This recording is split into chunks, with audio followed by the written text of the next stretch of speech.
In 1975, a young engineer, Steve Sasson, stood in a dimly lit Kodak lab.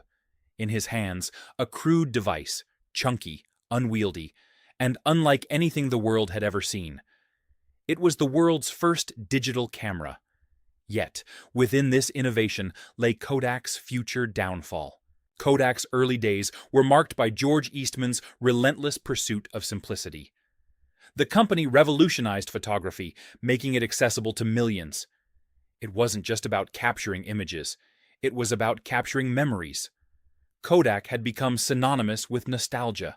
Decades later, Kodak was a giant, controlling 90% of the film market.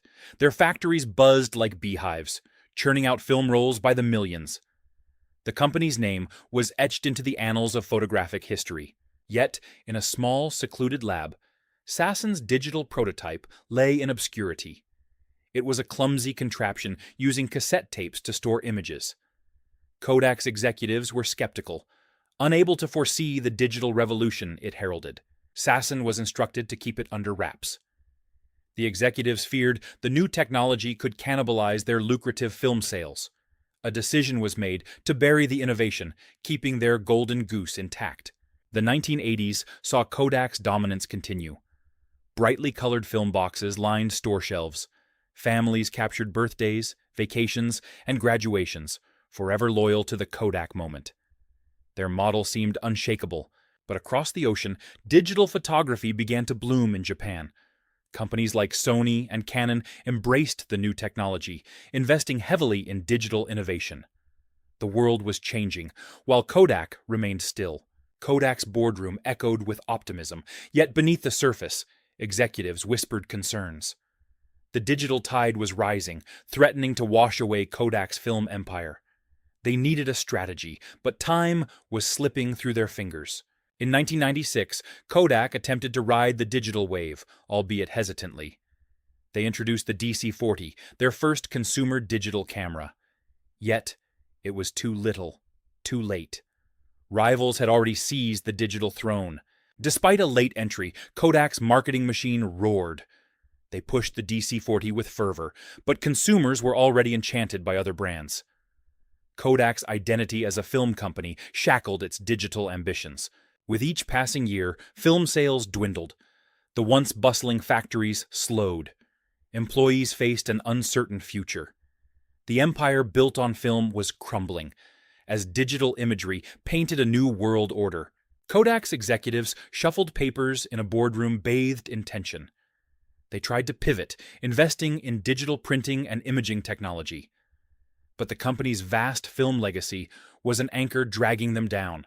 By 2003, Kodak had decided to cease production of traditional cameras, a painful acknowledgement of defeat. Employees who had dedicated decades to the film line watched as their skills became obsolete overnight. Kodak's financial reports painted a grim picture. Losses mounted as digital competitors surged ahead. The company's stock price plummeted, a visual representation of their strategic missteps. In the bustling streets of New York, former Kodak executives glanced at Times Square billboards, advertising digital cameras. Their names were absent from the digital age narrative, an era their company had once pioneered. The world raced forward with smartphones, each equipped with powerful cameras.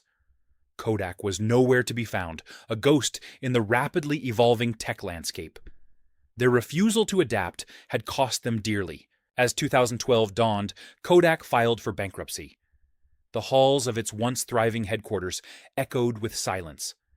A century-old giant had fallen, leaving behind a cautionary tale of innovation suppressed by fear. In a faded photo album, a family's memories captured on Kodak film tell a story of happiness. Yet, behind each Kodak moment lies a forgotten innovation, an opportunity that could have changed everything. Industry analysts dissected Kodak's downfall, noting how its failure to embrace digital innovation led to its demise. The Kodak story became a case study in business schools worldwide, a lesson in missed opportunities. Remnants of the Kodak empire lingered in the form of patents and legacy technologies. Other companies picked up the pieces, using Kodak's innovations to fuel their own success. The irony was bitter. Sasson, now older and wiser, reflected on the path not taken. His invention had been a beacon of the future, yet fear and tradition had extinguished its light. The digital age had been inevitable. A new generation of photographers embraced digital technology, unaware of the role Kodak had played in its inception. They clicked away, capturing moments with devices Kodak could have led. In Silicon Valley, startups bloomed, fueled by the very digital revolution Kodak had ignored. Venture capitalists poured money into innovation, betting on the future Kodak had turned away from. The once iconic Kodak film canisters now serve as relics of a bygone era. Collectors cherish them as symbols of nostalgia, tokens of a time when Kodak was a leader in capturing life's moments. In boardrooms across the world, executives study Kodak's history, reminding themselves of the dangers of complacency. Innovation must never be buried, for the cost of suppression can be empire-ending. Kodak's remaining staff navigated a company restructured for survival. They focused on niche markets, hoping to find a foothold in a vastly different world. Survival became the new ambition.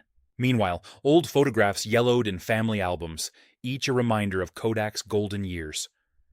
The world had moved on, but the memories they helped capture remained timeless. In the halls of academia, lectures on Kodak's rise and fall sparked debates among students. The lessons were clear. Innovation requires courage, and the fear of change is a dangerous adversary.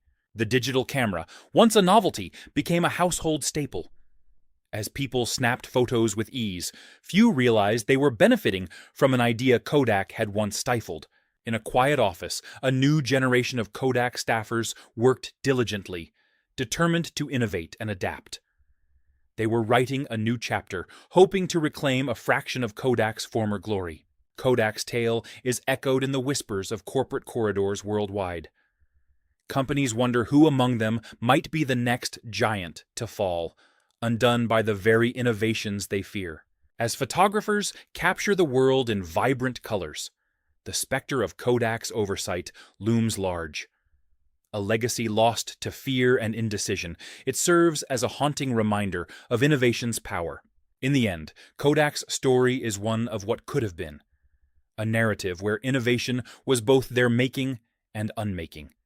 It stands as a testament to the complexities of progress. The world keeps spinning, technologies evolve, and industries change. Kodak's once celebrated name is now a cautionary tale, the embodiment of the delicate balance between innovation and tradition. Investors eye the stock market, wary of the next disruptive innovation. Kodak's history serves as a warning that in the fast-paced world of technology, standing still is not an option.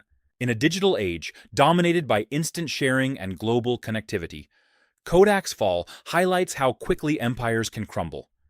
The lessons resonate even louder in today's interconnected world. A new sunrise over Rochester, New York, casts its light on Kodak's old headquarters. The city remembers the company that once brought it to prominence, a beacon of industrial might. As the camera industry flourishes, Kodak's early digital pioneers stand vindicated. Their vision was clear, if only they had been given the chance to pursue it. Innovation could have been their savior. In the annals of business history, Kodak's saga is both a triumph and a tragedy. Their story underscores the empire law, a powerful reminder of how self-destructive innovation can be when stifled by fear. The law of self-destructive innovation. Kodak's tale is a stark illustration. When fear of the new compromises potential, even giants can fall. From the ashes, we must learn to embrace change,